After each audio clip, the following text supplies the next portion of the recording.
and Larson. Top 10 most outrageous plot twists. Alright, people, put down your Cheetos and listen. What's up? Not you, idiot, these folios watching. They need to know there are huge spoilers ahead, and man, you smell like a homeless guy died in some Cheeto swamp. Anyway, the point is, if you value mystery in gaming, then click over to, I don't know, maybe our Facebook page or something. You have been warned, motherfucker! Number 10. Chrono Trigger! The tale of Chrono and his time-meddling buddies who seemingly visit and biff Tannen up every time period imaginable. Halfway through their adventure, the silent Chrono and his pals find out that an alien being called Lavos straight up raised up and destroyed the Earth in the year 1999. Wait, that never happened, though. No, but the game came out in 1995, so, you know, Millennium Bug Fever was all over the place. Anyways, a long story short, Kronos fucking eats it at the hands of Lavos halfway through the game. Till the others figure out how to go and replace his spiky-haired ass with a clone in the moment before his death. Which is kind of fucked up for the clone, but who gives a shit? Because if there's one thing George Lucas taught me, it's that anything involving clones is fucking lame. Uber lame. Number 9. Legend of Zelda: Ocarina of Time. After Link is imprisoned in the Chamber of Sages for 7 years, a mysterious ally appears in the form of Sheik. Zelda. Shut up, please. This stranger helps guide Link through some shit in the Sacred Forest Meadow, some more shit in the Death Mountain Crater, and teaches him a bunch of songs. Mostly mathcore songs. Fucking Zelda. In a crying game-esque twist, Sheik, who looks a lot like a bro, turns out to be Princess Zelda herself. A chick. I'm assuming there's some sort of illusionary magic going on. I'm assuming Zelda's a tranny with a good tuck job. Trust me, I've got experience in the area. Oh, that you do, friendo. Number 8. Assassin's Creed.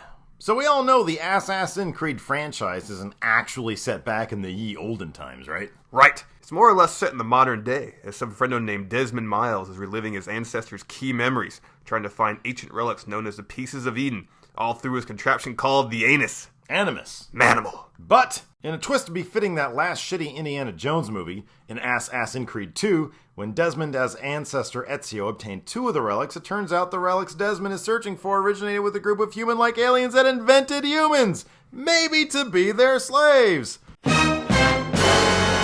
And they want to warn us about some big disaster in the year 2012. Maybe they were talking about that movie 2012, yeah? That was a disaster. I like it. Number 7.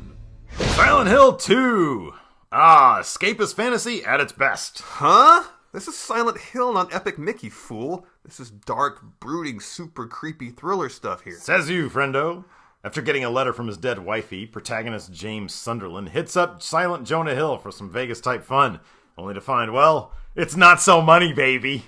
After going through the type of fucked up shit one would typically expect from a Silent Hill game, i.e. emotional and mental head-fucking galore, James stumbles upon a videotape which features him snuffing at his wife Cuckoo's Nest style, with pillow-on-dome action.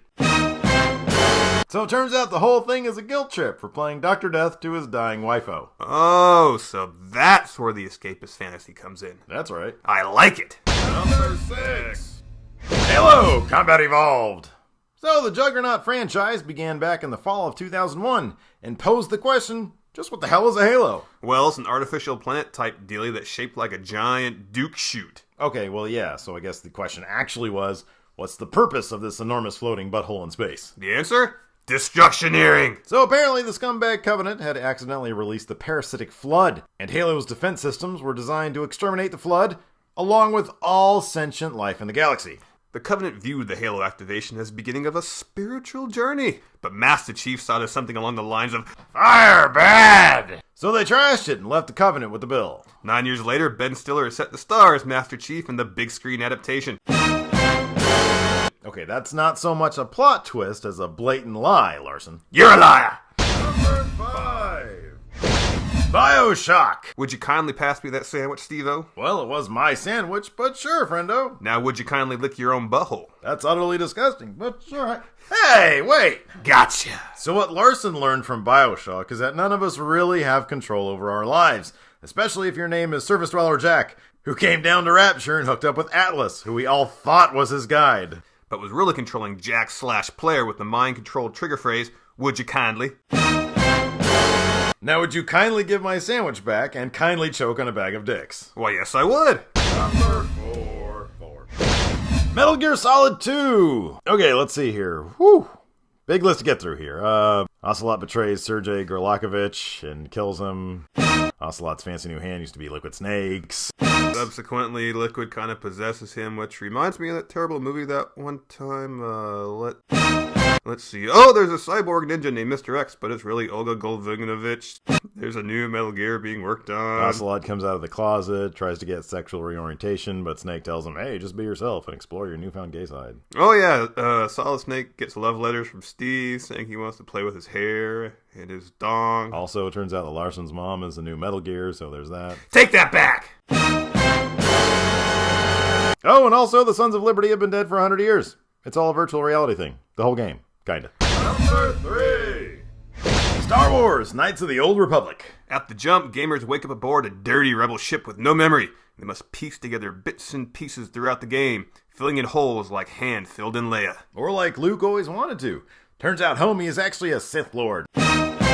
First name Darth, last name Revan. Then, of course, you have to decide whether to be Jedi or go back to your old ways. Which path takes Revan to the titty bar again? Number 2.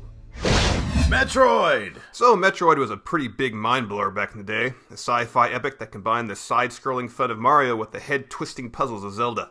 And given that Metroid's creators wanted an atmosphere similar to the Alien movie franchise, it's no wonder that they borrowed inspiration from those movies and gave their protagonist a vagina. That's right! Towards the end of Metroid, the bounty hunter Seamus was revealed to be a woman's. Female protagonists in action roles weren't really par for the course back then, especially in the nascent video game industry. Which, of course, led to decades of sexing up Seamus and shitty fan art and, well, the games themselves. You've come a long way, Seamus. Number 1. Final Fantasy X. So a bunch of weird spirit shit happens at the beginning, and in the middle, and in the end. Okay, that's Final Fantasy for you. But then, after the credits, the protagonist, Titus, wakes up. Oh, hell.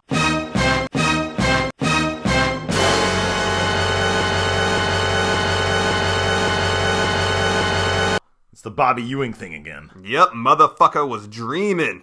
Or he was a dream himself and disappeared into another dream, I don't know. Okay, good Christ. We're gonna catch hell for this one, you know. It's not even a twist, really. It's just lazy writing.